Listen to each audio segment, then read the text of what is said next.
Ketua Mahkamah Konstitusi Anwar Usman kembali diperiksa oleh Majelis Kehormatan MK. Anwar kembali diperiksa terkait dugaan pelanggaran kode etik Hakim Konstitusi di balik putusan syarat batas minimal Capres-Cawapres. Pemeriksaan kali ini merupakan yang kedua kalinya untuk Anwar Usman. Sebelumnya Anwar telah diperiksa Majelis Kehormatan MK pada Selasa lalu. Ketua MK menjelaskan mengapa Anwar Usman diperiksa dua kali dalam sidang dugaan pelanggaran kode etik Hakim Konstitusi. Jimli menyebut dari 21 laporan yang masuk ke MK, Anwar Usman jadi pihak yang paling banyak terlapor. Sebelumnya Anwar Usman dilaporkan atas dugaan pelanggaran etik menyangkut putusan MK. Pasalnya putusan tersebut dinilai membuka jalan bagi putra sulung Presiden Joko Widodo sekaligus keponakan Anwar Usman, Gibran Rakabuming Raka yang belum berusia 40 tahun untuk maju di Pilpres 2024. Saat ini Gibran telah resmi mendaftarkan diri sebagai bacawa pres yang akan mendampingi Prabowo Subianto di Pilpres 2024. Dan untuk mengetahui informasi terkini dari Mahkamah Konstitusi, kita terhubung dengan Glory Nata. Selamat sore, Glory. Apa hasil pemeriksaan MK terhadap Anwar Usman hari ini? Vera dan juga pemirsa, tadi sekitar pukul 14.41 waktu Indonesia bagian Barat, Ketua MK Anwar Usman telah selesai diperiksa atau dilakukan persidangan begitu di gedung MK bersama dengan MK yang mana kita tahu bahwa Anwar Usman ini salah satu hakim MK yang sebanyak dua kali diperiksa. Mengapa? Kalau kita mengutip dari pernyataan Jimli Asidiki, yaitu Ketua MK mengatakan bahwa dari 21 laporan yang masuk ke MK, nama Anwar Usman sebagai terlapor ini paling banyak dilaporkan begitu, sehingga melihat juga tuntutan dari para pelapor ini cukup berat terhadap Anwar Usman, sehingga Jimli mengatakan bahwa perlu melakukan konfirmasi ulang kepada pihak Anwar Usman. Dan tadi kami sempat menanyai kepada pihak Anwar Usman apa saja poin-poin yang diperiksa oleh MK tadi pada saat pemeriksaan, yang mana Anwar Usman menyatakan ada 3 poin, diantaranya adalah Hakim MK menanyakan soal mengapa dirinya ini menjadi salah satu hakim yang mengabulkan putusan atau mengabulkan gugatan terkait dengan batas minimal Capres dan juga Cawapres, kemudian terkait dengan adanya dugaan bocoran putusan, karena kita tahu beberapa waktu lalu Anwar Usman ini sempat memberikan komentar publik begitu terkait dengan hasil putusan batas usia minimum Capres dan Cawapres, yang mana putusan tersebut ternyata masih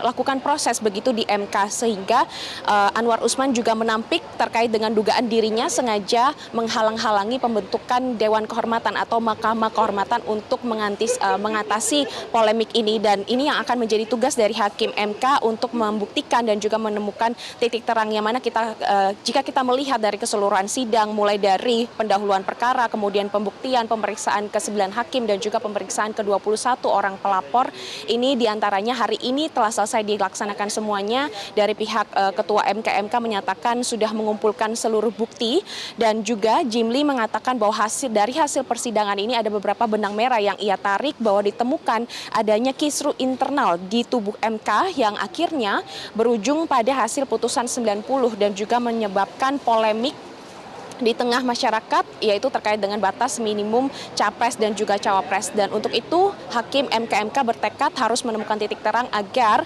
tidak menodai Mahkamah Konstitusi. Dan kesimpulannya, jika kita tarik benang merah begitu dari pemeriksaan kedua Anwar Usman hari ini, tentu saja harusnya menjawab 21 laporan yang dimasuk kepada MK, yang mana tadi juga Jimli mengatakan bahwa semua bukti sudah dikantongi oleh pihak Hakim MK. Nantinya pada tanggal 6 November di hari Senin ini dari MK akan segera mengadakan rapat internal untuk membahas menyocokkan tuntutan dari pelapor dengan jawaban dari Anwar Usman. Kemudian nanti di tanggal 7 November ini akan ada pengumuman putusan sidang etik MK terkait dengan putusan 90.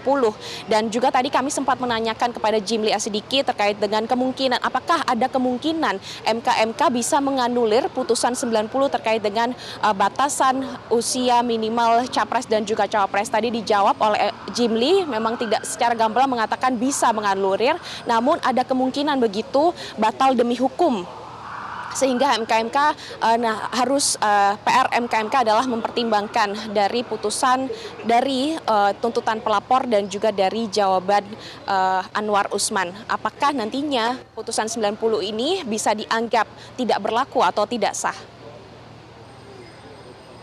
Sementara demikian, Vera. Glorinata melaporkan langsung dari Mahkamah Konstitusi. Selamat bertugas kembali. Sementara itu, pemirsa, Ketua Mahkamah Konstitusi Anwar Usman membantah dirinya memperlambat pembentukan Majelis Kehormatan MK. Sebelumnya, salah satu pelapor dugaan pelanggaran etik Anwar, Ziko Leonardo, mengatakan bahwa Anwar satu-satunya hakim MK yang tidak menyetujui pembentukan MK-MK secara permanen. Jadi Bapak membantah ya Pak kalau ada yang bilang Bapak sengaja gitu menunda pembentukan MK-MK Pak? Apa suara saya sendiri bisa, kan harus melalui RPH. Oke. Prof, tapi kenapa undang-undangnya sudah sah di 2020, PMK-nya baru ada 2023 soal MK-MK itu? Apa yang menyebabkan tertunda juga? Nah, itu sudah dijelaskan di MK-MK. Ya, oke. Ketua MK-MK Jimli Asyidiki menyatakan seluruh bukti dugaan pelanggaran etik Hakim Konstitusi atas putusan 90 soal batas usia minimal Capres-Cawapres sudah jelas. Jimli menyebut pihaknya kini hanya tinggal meminta jawaban Ketua MK Anwar Usman atas seluruh tuntutan yang dialamatkan padanya sebelum merumuskan putusan yang akan diumumkan pada 7 November mendatang. Seluruh pemeriksaan alhamdulillah sudah tuntas. Tinggal terakhir nanti kami periksa sekali lagi Pak Anwar Usman, ketua yang kebetulan paling banyak dilaporkan. Jadi yang pertama tempoh hari Pak Anwar, nah sekarang yang terakhir Pak Anwar. Semua bukti-bukti sudah lengkap ya, baik keterangan ahli, saksi. Ya sebenarnya kalau ahli itu para pelapor ini ahli semua. Ya kan, lagi pula ini kasus tidak sulit membuktikannya. Apalagi kita udah lihat CCTV, segala macam surat menyurat. Kenapa ada perubahan yang kemudian ditarik kembali, ya kan? Kenapa ada kisruh internal, beda pendapat kok sampai keluar, kok informasi rahasia kok udah pada tahu semua. Itu berarti ini membuktikan ada masalah.